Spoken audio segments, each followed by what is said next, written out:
baryahan waxaa baraha bulshada ku faafay tafsiir uu leeyahay sheekh axmed yare oo uu tafsiirinayay aayaadkii suuratu maa-ida waman lam yaxkum bimaa anzala allahu fa ulaa'ika hum lkaafiruun hum aldaalimuun hum alfaasiquun, taasoo gunaanadkii uu ku soo gabangabeeyey xukunka bikayri maa anzala allahu haddii uu yahay qaliil sida qadiyad iyo qadiyateyn oo kale wuxuu noqonaa kufrun duuna kufrin oo waa kabiiro. taas ayaana lagu dejinaa qowlkii ibnu cabaas iyo keyrkiisba. haddii uu yahay mid badan oo faafay sida maxaakimta wadciga hadda ka jirta oo kale iyo qawaaniintan hadda taagan oo kalena waa kufri mukhrij min almilla ah oo waxa weeyaan waa gaalnimo, waana ridda arrintaas. isaga oo sidaas qadiyadaas uga hadlaaya waa kan ee aan dhegeysano sheekh axmed yare. marka waxay noqonaysaa farqi u dhexeeya maxkamaddii kitaabka allaa yaallo marmaraa joor la sameeyaa, maba yaallaba kitaab alle iyo walaa axkaam yani kutub shareeco maba taallaba oo waxa loo laabto waa wax kale. siday noqone midda dambe marka tashriici caamka mas'aladiisii waay. waktigii ibnu cabaasna waxaas ummadda maba lagu ibtilaynin. waxaa ku tusaysa fadwada ibnu cabaas tashriica caamka inaynan ka waramaynin. waagii ibnu cabaas maba jirinba qawaaniin dadku samaystaanoo wadciyo meel lagu dhigta ma jirin oo maxkamad la dhigo. taariikhda islaamka laba maray soo martay muslimiinta. mar waxay ahayd yaasiq jinkis khan ninkii tatarka ahaa markuu dhulkii muslimiinta qabsaday meelo badan oo ka mida ayuu buug buu sameeyey shareecada islaamka, midda nasaarada, tan yahuudda iyo wax maskaxdiisa uu ka keenay buu isku daray, buug buu ka dhigay. buuggaasaa meel walba uu dhigi jiray laguna maamuli jiray. yaasiqaas marka muslimiintu waa ka fakadeen. waxay uga fakadeen sida alcalaama axmed shaakir uu leeyahay dadna lama barin oo dadkii muslimiinta yaasiqa waa iska aruuriyeen, ilmahoodana maynan u dirsanin oo barta maynan dhihin. waxay u arkeen nin gumaysta oo xoog badan wuxuu la yimid, walidaalika maynan ku milmin muslimiintii. markii uu iska tegey jinkis khan iyo tataartu ay ka baxeenna waa la tegey buuggoodii. marka labaadna waa waktigan hadda aan joogno waayo ibtilada taalla. gumaystihii waagii hore qabla isticmaarka ka hor dalalka muslimiinta maxaakim sharciya ka jiray waxa la yidhaha. maxaakimtii sharciga waa la baabi'iyey, waxaa lagu bedelay maxaakim qaanuuniya lagu bedelay. kuliyaadaa laga furay dalalka muslimiinta, kuliyat lxuquuq la yidhaahdo ama kuliyatu yani alqaanuun ayaa la furay. dadkii baa loo diray, waa la bartay, waa lagu shaqaystay, maxkamadihii baa la dhigay. balaayadiisu kaas marka waa kaanaa mahartay noqotay. balaayadiisu mahartay noqotay. marka tashriica caamka ah iyo inuu meesha sharcigii ku yaallo laakiin marmar laga leexdo waa kala duwan tahay.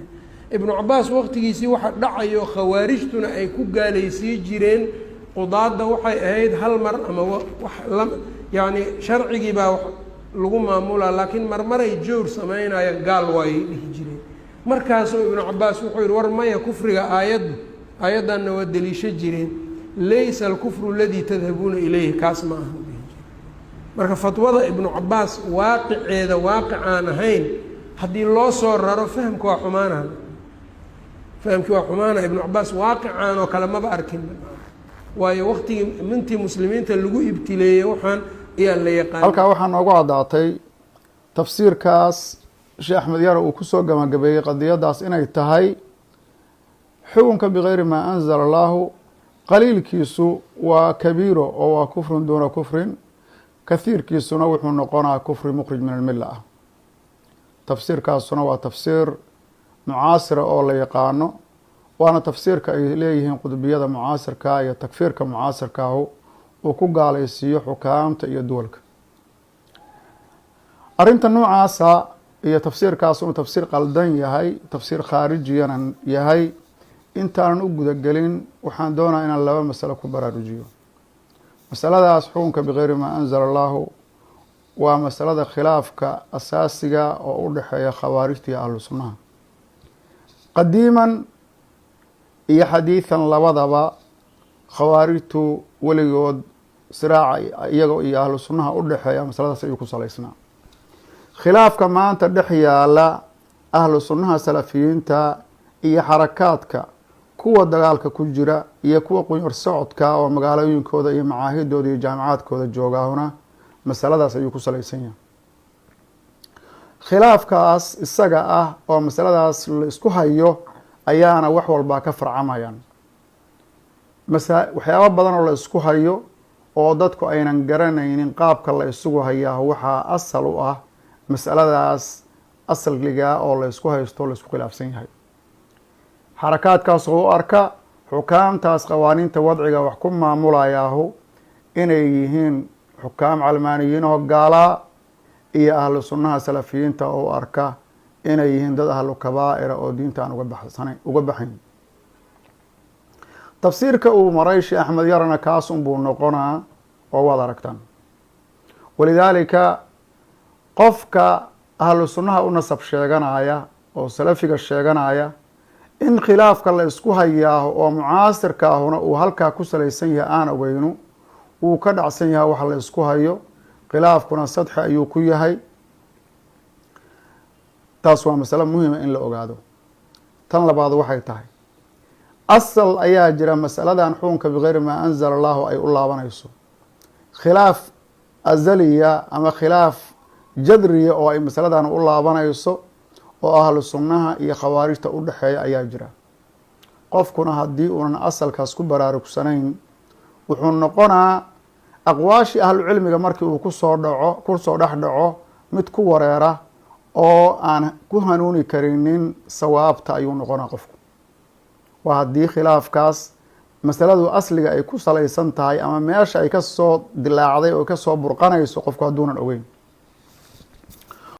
halkaas waxaad ka arkaysaan aqwaasha kale oo ibnu cabaasna waad garanaysaa kufrun duuna kufrin iyo laysa bilkufri aladii tadhabuuna ilayhi. hadalladaa oo dhan waxay daliil u yihiin ibnu cabaas dadka ku wareeray kufrun duuna kufrinta u haysta in suuraddan ma ahayna suuraddan buu u jeeday iyo odhanayaa asalkan ayay ka dhacsan yihiin iyo masaladu asalkan inay u laabanayso. walidaalika dad badan oo yatajaahaluuna hada alasl ow yajhaluunahu tafsiirka ibnu cabaas ayay isku dhibaan inay tadciifiyaan ama inay yidhaahdaan saas ayuu u jeeday iyo reer bani umaya ayuu u jeeday iyo hada kulluhuna waxa weeyaan waa jahlin iyo macnaha arintaas xaqiiqadeeda oo laga dhacsan yahay. abulcabaas alqurdubi saaxib lmufhim ayaa isaguna wuxuu leeyay abulcabaas alqurdubi waxaan usoo hormarinaynaa hadalkiisa oo aimo ka waaweyn aan uga soo hormarinaynaa maxaa yeelay waxa uu nas ku yahay asalka inuu masalada u celinayo. ucelinta uu asalka masalada u celinayo xukunka bikeyri maa anzala allahu ayaan hadalka abulcabaas usoo hormariyey. yaquulu abulcabaas alqurdubi wamaqsuudu hada albaxth ana hadihi alaayaat aayaadka maa-ida ayuu u jeedaa almuraadu biha ahlu lkufri walcanaadi.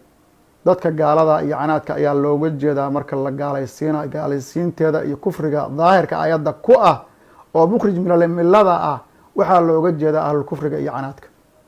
wa annaha wain kaanat alfaaduhaa caamatan alfaadeedu caam haba ahaatee faqad kharaja minha almuslimuuna muslimiintu way ka baxsan yihiin lianna tarka alcamali bilxukmi maca aliimaani biaslihi huwa duuna shirki.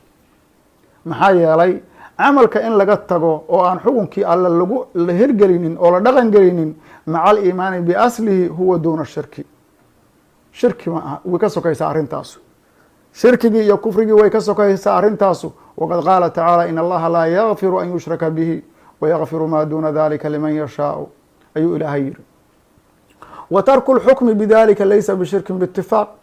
xukmiga in laga tagaahuna ma aha shirki biitifaaq iyadoo qadyada la isku raacsan yaha ah. fayajuuzu an yukfara waxaa banaan in la dhaafo walkufru laa yukfaru gaalnimana lama dhaafo falaa yakunu tarku lcamali bilxukmi kufran.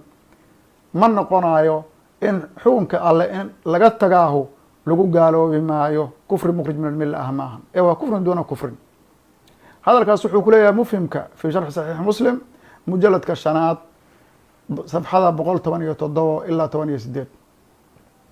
wuxuu kale oo kusii leeyahay isla meesha lafteeda isagoo tafsiirinaya waman lam yaxkum bima anzala allahu fa ulaaika hum lkaafiruun wuxuu yihi yaxtaju bidaahirihi man yukafiru bidunuub wahum alkhawaarij waxaa aayaddan soo daliishaduu yihi dadka dunuubta dadka ku gaalaysiiya oo khawaarijta ah walaa xujata lahum fiihi waxujaana makuluhu yihi oo xujo ka heli maayaan halkaas lianna hadihi alaayaat naزlat fi lyahuudi almuxarifiina likalaam allahi tacaala yahuudda taxriifiya kitaabka ilaahay iyo kalaamka ilaahay ayay aayadda u jeedaa kama jaءa fi lxadiidi xadiidkii abi xudayfa ayuu u jeedaa oo naزlat kuluhaa fi lkufaaridii uu lahaa wahum kufaarun yahuudduna waa gaalo fayushaarikuhum fii xukmiha man yushaarikuhum fii sababi nuzuuli waxaa kula mida iyaga xukmiga kufriga waxaa la wadaaga iyaga dadka la wadaaga sabab nuzuulkii markaas ayuu wuxuu yihi hada huwa beyt اlqasid wa bayaanu hada ana almuslima ida calima xukma allahi tacaala fi qadiyaةi qaطca huma lam yaxkum bihi fain kaana can jaxdin kana kaafiran haddii uu xukunka ilaahay ka tago qofku qadiyad uu markaas xukumayey maaha qadiyad waaxida iyo qadiyateynkii dadkii macnaha jahligu uga sugnaayo meelahan oo kale qadiya iyo qadiyateyn ka qaadanaya maaha fii qadiyatin qadcan waa dhacdo weeyaan dhacdo uu markaas xukumayey qofku haddii uu xukunkii alle uu ka tago fain kaana can jaxdin haddii uu jaaxid yahay kaana kaafiran gaal ayuu noqdaa laa yukhtalafu fi hada laba iskuma qabato qadiyadaas oo la iskuma khilaafsana qadiyadaas wain kaana laa can jaxdin kaana caasiyan murtakiba kabiiratin haddii uu yahay jaxdi la-aan uu xukunka ilaahay uga tegayna caasi ayuu ahaadaa murtakiba kabiiratin mid wuxuuna ahaadaa kabiira ahlu kabaa'ira liannahu dhegeysta waa meeshaas liannahu musadiqun biasli dalika alxukmi maxaa yeelay waxa weeyaan wuxuu rumaysan yahay asliga dalika alxukm xukunkan ilahay inuu waajib ku yahay wuu aaminsan yahay